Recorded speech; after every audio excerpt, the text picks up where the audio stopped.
Good morning, everyone. My name is Sahitya, and today I'll be presenting about a problem that affects almost every teenager today, including myself: sleep deprivation.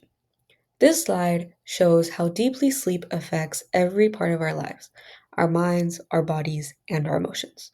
What I found shocking in my research is that missing sleep isn't just about feeling tired, it's about real, measurable damage to how we think, feel, and how we survive as adolescents.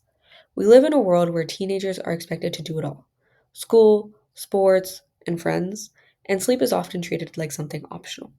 But as you'll see, sleep deprivation has serious consequences that go far beyond than just feeling groggy in the morning. Before we dive deeper, I want to quickly introduce this visual, which I'll come back to later. It shows how sleep deprivation doesn't just affect one part of the person, it touches the mind, body, and emotions.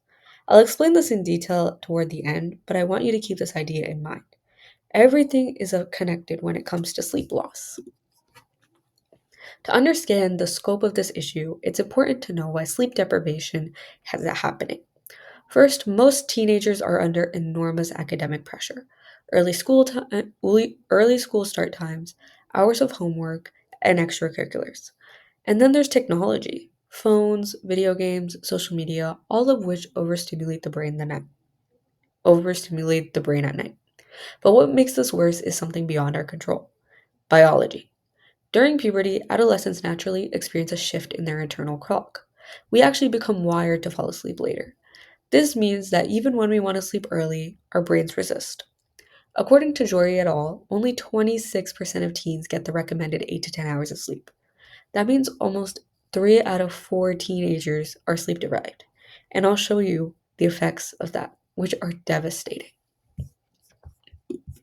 My research shows that sleep deprivation in adolescence leads to three main factors: 1, academic underperformance; 2, mental health struggles; and 3, damage to both the cognitive and physical health. For this presentation, I'm going to focus on the effect I found most disturbing and most personally meaningful: the connection between sleep deprivation and mental health. The most concerning effect of sleep deprivation is how it impacts mental health. The CDC reports that teens who sleep less than 8 hours are significantly more likely to report feelings of sadness or hopelessness. But it's more than just feeling moody. Research by Ramar and Lloyd shows that sleep deprivation actually changes your hormonal balance. It affects neurotransmitters like serotonin and dopamine, chemicals that regulate your mood and emotions. When sleep is lost, these chemicals drop, making adolescents more vulnerable to depression, anxiety, irritability, and even aggression. What's worse is that this creates a vicious cycle.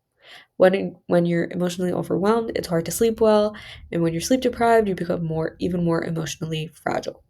Many teens get trapped in this downward spiral where both the mental state and their sleep deteriorate together. In real life, this emotional dysregulation shows up in devastating ways. Sleep deprived teens are less able to cope with daily stress. Things like exams, arguments, or social pressures that affect them suddenly feel overwhelming. This can lead to panic attacks, emotional outbursts, risky decision making, and for some teens, even suicidal thoughts. One bad night of sleep might not seem serious, but when this becomes chronic, the teen loses their ability to bounce back and become resilient, making everything seem harder and darker than it actually is. One bad night of sleep might not seem serious, but when this becomes chronic, that's why the mental health impact of sleep deprivation is not just temporary. Without intervention, it can cause long term psychological harm. Before we finish, I want to share some realistic solutions that can help reduce sleep deprivation in teens. First, we can limit technology before bedtime so the screens don't push the brain into overdrive, making sleep difficult. Second, teens and families can create consistent sleep routines that encourage winding down at the same time every single night. Third, schools can help by teaching the importance of sleep because teens don't just realize how essential it is for mental and emotional health. Another thing schools can do is push back the timings of their school. This can help teens with their biological alarm clock and make the timings later so it better suits them.